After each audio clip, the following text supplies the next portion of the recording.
હળવદમાં રામનવમી મહોત્સવ રંગેચંગે ઉજવાશે। શહેર મિની અયોધ્યા બની ઝળહળશે। હળવદમાં રામનવમી મહોત્સવને લઈને ભારે ઉત્સાહ જોવા મળી રહ્યો છે। શહેરને મિની અયોધ્યામાં ફેરવવા ભવ્ય સજાવટ અને લાઇટિંગ કરવામાં આવી રહ્યું છે। રામનવમીના દિવસે ભગવાન શ્રી રામની ભવ્ય શોભાયાત્રા નવા રથ સાથે શહેરમાં ફરશે, જેમાં હજારો ભક્તો જોડાશે તેવી શક્યતા છે। તારીખ 23 થી 26 દરમિયાન ધાર્મિક કાર્યક્રમો સાથે લોકપ્રિય કલાકાર દેવાયત ખવડનો ડાયરો ખાસ આકર્ષણ બનશે। આયોજન દ્વારા ઉત્સવને યાદગાર બનાવવા તડામાર તૈયારીઓ હાથ ધરવામાં આવી રહી છે અને સૌને હાજરી આપવા અનુરોધ કરવામાં આવ્યો છે। બ્યુરો ચીફ મયુર બાબરિયા, મોરબી। જય શ્રી રામ। હળવદની ધર્મપ્રેમી જનતાને ખાસ વાત કરવાની કે આપણે દર વર્ષની જેમ જે શોભાયાત્રાનું આયોજન કરીએ છીએ એ રીતે આજે વખતે રામોત્સવ સમિતિએ સરસ મજાનું આયોજન કરેલું છે।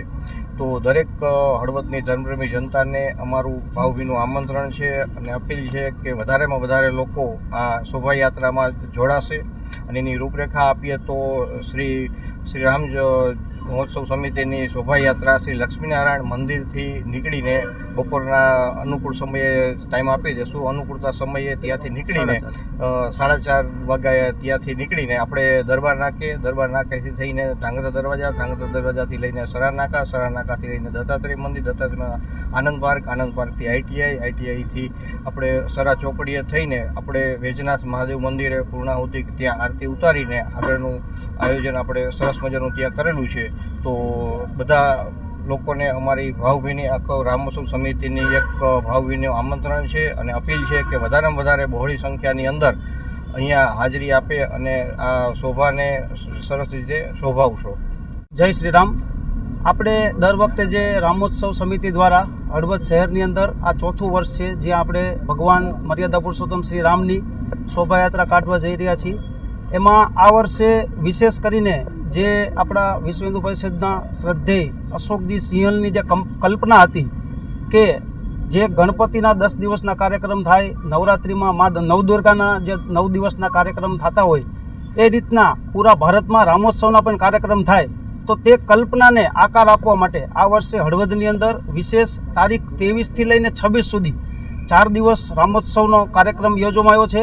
જેની તમને ટૂંકમાં માહિતી આપું તો તારીખ 23/3/2026ના રોજ સાંજે 5 કલાકે હળવદ તાલુકાના 51 ગામમાંથી લોકો હળવદ એમના પ્રતિનિધિઓ સાથે 10-10, 15-15 લોકો વાહન સાથે આવશે અને વૈજનાથ મહાદેવ મંદિરમાં અહીં આપણે રામ દરબાર, જે અત્યારે અયોધ્યામાં ઉપરના માળે જે ભગવાન શ્રી રામનો રામ દરબાર વિરાજમાન થયો તેની પ્રતિકૃતિ આપણે રામ દરબારની જે મંદિર ટાઈપ 5 ફૂટની હાઇટ, 6 ફૂટ એની પહોળાઈ તથા 27 એની ઊંડાઈ છે તેવી પ્રતિકૃતિ આપણે 51 ગામના લોકોને આપશું અને તેઓ આ પ્રતિકૃતિ એમના વાહનોમાં લઈ જઈ વાજતે ગાજતે તેમના ગામની અંદર જે આ આપણી કલ્પના હતી તે કલ્પના સાકાર થાય એ રીતના તેઓ 3 દિવસ એમના ગામમાં પણ તેનું પૂજન અર્ચન કરશે અને 26મી તારીખે તેઓ પણ રામોત્સવની ઉજવણી કરશે।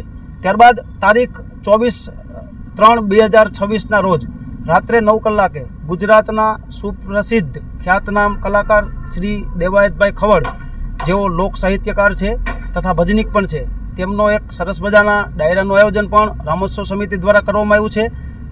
ત્યારબાદ તારીખ 25/3/2026ના રોજ સાંજે 4 કલાકે શંકરપરા ગોપી મહિલા મંડળ દ્વારા અહીં રામધૂન તથા ભજન કીર્તનનો કાર્યક્રમ છે। તારીખ 26ના રોજ આપણા અધ્યક્ષે આપી તે માહિતી મુજબ લક્ષ્મીનારાયણ ચોકથી સાંજે 4:30 કલાકે યાત્રા પ્રસ્થાન કરશે તથા તે યાત્રા માર્ગ ઉપર થઈ દરબાર નાકા, સરા નાકા, પરશુરામ મંદિર થઈ તે યાત્રા વૈજનાથ મહાદેવ મંદિરે સમાપન થશે। અને વિશેષમાં અહીં આપણે જે સ્ટેજ બનાવી છે તે સ્ટેજની અંદર એક મંદિર, ટેમ્પરરી મંદિરનું નિર્માણ થશે તથા તેની બાજુમાં સબરીજી, કેવડજી, ઉડતા હનુમાનજી તેવું એક સરસ મજાનું સ્ટેજ બનાવવામાં આવશે। ત્યાં ભાવિ ભક્તો દર્શનનો લાભ લઈ શકશે તથા રોજ સવારે 9 કલાકે તથા સાંજે 7:45 કલાકે બંને ટાઈમ 23 થી 26 સુધી મહાઆરતીનો કાર્યક્રમ થશે। જે મહાઆરતીમાં પધારવા પણ હળવદ નગર તથા હળવદ તાલુકાની તમામ જનતાને રામોત્સવ સમિતિ વતી હું હાર્દિક નિમંત્રણ આપું છું તથા આ પ્રેસ મીડિયાના માધ્યમથી અમે તમારા ઘરે રૂબરૂ આમંત્રણ આપવા આવ્યા હોય તેમ માની અને હળવદ તાલુકાની તમામ જનતા આ યાત્રાની અંદર હોંશે પધારે એવી રામોત્સવ સમિતિ વતી હું અપીલ કરું છું. અસ્તુ ભારત માતા કી જય. જય શ્રી રામ.